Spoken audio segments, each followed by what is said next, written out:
హైదరాబాద్ నగర అభివృద్ధి కొరకు 5 రూపాయలంటే 5 రూపాయలు మనం ఇచ్చినామా ఇప్పటివరకు?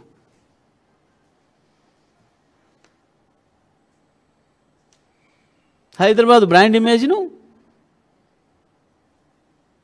ఎవరు నీ తాతలు పెంచినారు? తెలంగాణని ప్రపంచానికి పరిచయం చేసిందే కేసీఆర్ కదా, కేటీఆర్ కదా.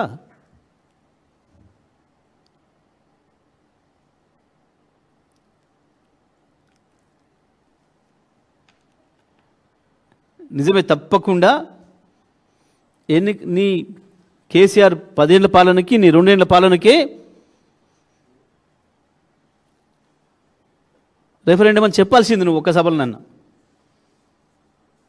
కేటీఆర్ చెప్తున్నాడు, మా అభివృద్ధిని చూడండి, వాళ్ళ అభివృద్ధిని చూడండి, ఎవరు నచ్చితే వాళ్ళకి వేయండి అని చెప్తున్నాడు. నీకెందుకో దమ్ము లేదు, ధైర్యం లేదు ఆ మాట మాట్లాడడానికి.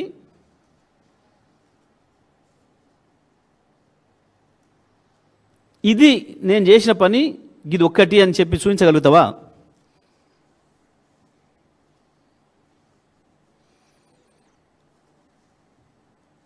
కేటీఆర్ చేసిన పనులు, కేసీఆర్ చేసిన పనులు ఇట్లా ఇట్లా ఇట్లా చెప్పుకుంటూ పోతున్నారు ప్రజలు. ఏ ఇంటికి పోయినా, ఎక్కడి ఏ ఊరికి పోయినా.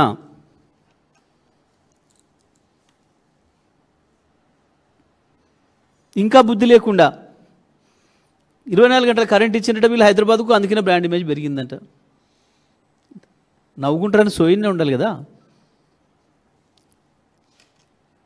కేసీఆర్ రాకముందు తెలంగాణ ఏముండే, కేసీఆర్ వచ్చిన తర్వాత తెలంగాణ అయింది.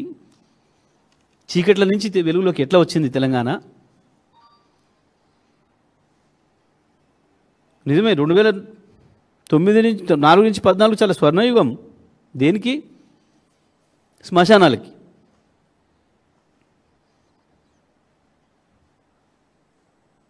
ఎక్కడైనా చేసిరా ప్రపంచంలో?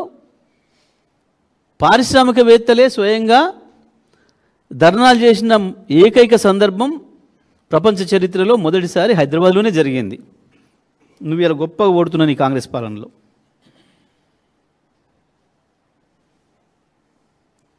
అవాళ నువ్వే మాట్లాడినావు దాని మీద. ఇందిరా పార్క్ దగ్గర మేము నాశనం అయిపోతున్నాం, పరిశ్రమలు మూతపడుతున్నాయి, వేలాది మంది కార్మికులు ఉపాధి కోల్పోతున్నారు, మీరు కరెంట్ ఇవ్వక. వారానికి 3 రోజులు కరెంట్ ఇవ్వకుండా చేసి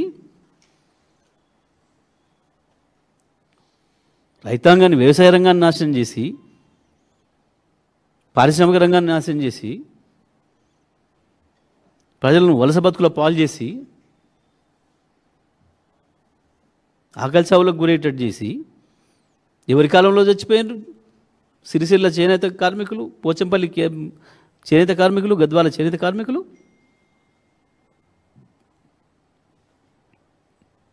ఈ దుర్మార్గమే కదా.